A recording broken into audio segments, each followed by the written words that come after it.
नमस्कार दोस्तों, मैं आपकी गार्डन सखी। और अब मैंने कहा था ना कि आने वाली गर्मियों के लिए ऐसे कौन कौन से काम करें कि जिससे हमारी अधिक से अधिक उपज हो। तो सबसे पहला काम सूखी पत्तियों को बटोरना, खाद बनाना। और ये खाद बनाने में देखो, मैंने 24x24 का ये ग्रो बैग है जिसमें मैं खाद बना रही हूँ। और अलग से कीड़े मकोड़े लगने से अच्छा जैसे ये, इसीलिए मैंने अभी ढका नहीं आप लोगों को दिखाने के लिए, वरना मैं घर में जितने छिलके विलके निकलते हैं ना, मैं इसमें डालती जाती हूँ, सब्जियों के, फलों के, सूखी पत्तियाँ। जो एकदम सूखी पत्तियाँ होती हैं ना पेड़ पौधों को, उनको अलग मैं रख रही मिट्टी में मिलाने के लिए। और इसमें मैं जैसे छिलके वगैरह डालती जा रही हूँ, मिट्टी डालती जा रही हूँ। तो इन सबको कुछ काम है ना जिनको करके हम अधिक से अधिक उपज ले सकते हैं। आने वाली गर्मियों में सब्जियां हमें मार्केट से नहीं लेनी पड़ेंगी, हमें हमारे किचन गार्डन से ही काम भर की मिल जाएंगी। तो उसी क्रम में ये बहुत सारे काम है। ये देखो, बुआई का काम है। अभी जो आने वाली गर्मियों के लिए सब्जियां हैं, या अभी तो पालक, सोया, मेथी भी चल जाएगा। तो उसी क्रम में मैंने बहुत सारी सब्जियां अभी लगाई हैं। पहला काम पत्तियों को हटाना, मिट्टी पलट के सुखाना, और उसके बाद बीज लगाना। और फिर जो अभी खाद की खरीदारी कर लेना। इस तरह के कुछ ऐसे काम हैं जिनको अभी ही कर लेने में समझदारी है। अभी अगर नहीं करते हैं ना तो फिर सब्जियां हमारी टाइम से नहीं होंगी और हमें मार्केट से ख़रीदनी पड़ेंगी, या बहुत गर्मी पड़ने लगेगी तो भी अच्छा, मतलब हमें फसल नहीं मिलेगा ठीक से। इसलिए अभी से ही तैयारी करेंगे तो हमें गर्मियों में। और ये जो बीज बोने के बाद ना अच्छे से पानी खूब डालते हैं, ताकि 2 दिन हमारा ये सूखे नहीं, एकदम तर कर देते हैं। और ये जो है बीज बोने के बाद में जो है, अभी जो कुछ ऐसे फ्रूट्स हैं या बड़े परमानेंट पौधे हैं उनमें खाद वगैरह डालना, या आने वाली गर्मियों में जैसे अभी मोगरे वगैरह के हैं या टिकोमा है, इन सब में अभी बहुत फ्लावरिंग होगी। तो इसके लिए अभी से ही इनकी गुड़ाई निराई करके खाद वाद तरह तरह के जो भी डालना है, जैसे गोबर खाद है या। नमस्कार दोस्तों, आपका बहुत बहुत स्वागत है, मैं आपकी गार्डन सखी। हाँ, तो मैं ये बता रही थी कि बिना प्रिपरेशन के कुछ भी नहीं होता। पहले से ही हर चीज़ का प्री प्लान करते हैं कि हाँ अभी मुझे ये सब्ज़ी लगानी है और ऐसे करना है, ये पानी डालना है, यहाँ खाद वगैरह बनाने की। गर्मियों का सीज़न जो खाद बनाने का सुनहरा समय होता है, उस समय खाद वाद की तैयारी कर लेते हैं।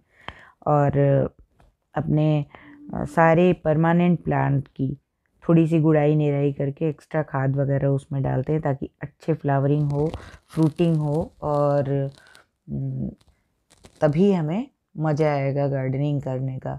और सबसे बड़ी बात कि ये देखो, सारी मिट्टी को पहले पलट के मैंने सबको लगभग लगभग सुखा लिया है। बहुत सारी को तो मैंने पूरा पलट के, इतने बड़े बड़े ग्रो बैग्स खाली करना आसान नहीं होता। और उसमें मैंने फिर से मिट्टी, पहले ये जितनी सूखी पत्ती टहनियाँ निकली उनको जमाया, फिर उसके बाद थोड़ी मिट्टी, फिर थोड़े से सूखे पत्ते टाइप के डाले, और सूखे और हल्के से गीले भी डाल दिए। उसके बाद मिट्टी डाली है। सबसे ऊपर की लेयर में मैं धान की भूसी के साथ मिला के बिल्कुल हल्का करके, क्योंकि इन समय मैं भिंडी वगैरह बोने वाली हूँ। और इसी समय आप चाहो तो आप सब लोग धनिया वगैरह भी, जो भी अभी जाती हुई सीज़न की सब्जियां हैं जैसे सर्दियों की हैं, तो वो सब। और इन छोटे छोटे ग्रो बैग्स में को भी या बड़े को भी मैं ऐसे ही नहीं भरती, सब में मैं पहले नीचे किचन वेस्ट डालती हूँ, थोड़ी मिट्टी, किचन वेस्ट, और फिर करके सारा जितना किचन का कचरा होता है वो सब भर के, और फिर मिट्टी ऊपर से अच्छी डाल के फिर मैं पौधे लगा देती हूँ। तो ये सारे काम सभी को करने होंगे। कुछ सूखी पत्तियाँ भी इसी समय बचा के रखनी होंगी, जैसे मैंने साइड में बचा के रखा है ना।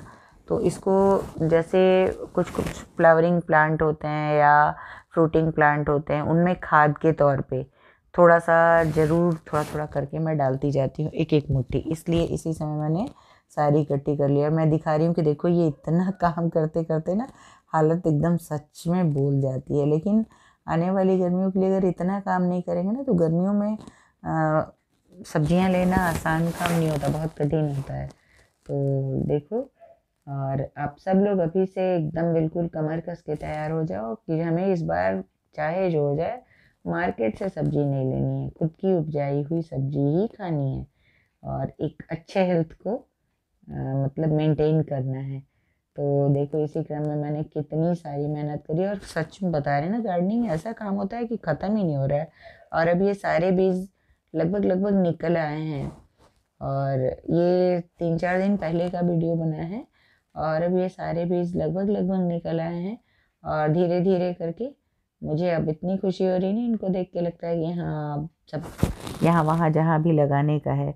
पुराने सारे पौधे मैंने हटा दिए हैं लगभग लगभग, जिसमें भी बहुत फ्रूटिंग हो रही है, बस उन्हीं प्लांट्स को बचा रखा है, तो उसको मैं बाद में हटाऊंगी। और ये सारे बीज आप लोग भी ज़रूर सीडलिंग वगैरह कर लिए होंगे, मुझे अच्छे से उम्मीद है कि आप लोग भी सारी सीडलिंग वगैरह कर लिए होंगे, और जिनकी बाकी है प्लीज़ वो अब जल्दी जल्दी से सीडलिंग कर लो, वरना आप पिछड़ जाओगे। और इसी समय कुछ और कटिंग्स वगैरह लगाने का भी काम आप कर सकते हो। इसी समय नए पौधे जो परमानेंट पौधे होते हैं ना, जैसे आम वगैरह के, वो इस समय आप लगा सकते हो। फ्रूटिंग प्लांट जो परमानेंट वाले होते हैं वो सारे आप लगा सकते हो।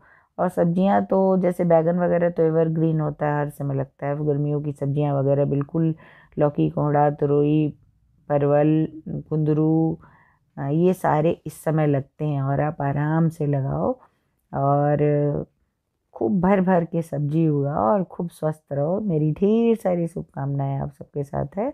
और ये देखो, अब सब में थोड़ा थोड़ा, जैसे मेथी तो बहुत जल्दी निकल जाता है ना, 2-3 दिन में ही निकल जाता है, तो मेथी हो गया। और ये इधर जो मैंने बोया है इन सब रो में, ये लगभग 6 दिन हो गए और मुझे अभी तक दिखा नहीं। और उसके बाद वाले बीज बोए हुए निकल गए हैं, तो मेरी थोड़ी सी चिंता बढ़ रही है कि शायद ना निकले। और सेम ये पिछले साल का है, इसमें अभी भी फ्रूटिंग हो रही है। सारे मैंने हटा दिए, पर इसको मेरा हटाने का दिल नहीं कर रहा। ये नए वाले अब भी लगभग 1 महीने पुराना सेम है, और इसमें भी लगभग फ्लावरिंग अब होने को है। तो मैं यही बता रही हूँ कि आप लोग देर नहीं करो, फिर प्लीज़ सारे लग जाओ, और हम लोग पूरे कटिबद्ध हों कि हर घर में हम लोग सब्जी उपजाएं और फ्रेश फ्रेश खाएं। तो बस इन्हीं ढेर सारी शुभकामनाओं के साथ मैं आप लोगों की गार्डन सखी, और उम्मीद करती हूँ कि आप सब बहुत इंस्पायर हुए होंगे, और अपना अपना सब लोग जुट जाओगे कमर कस के कि नहीं मुझे भी सब्जी उगानी है, और हम सब मिलके एक स्वस्थ माहौल को बनाएंगे। और इन्हीं ढेर सारी अनगिनत शुभकामनाओं के साथ मैं आपकी गार्डन सखी, और एडिट करते करते काफ़ी रात हो गई है, तो good night, love you all.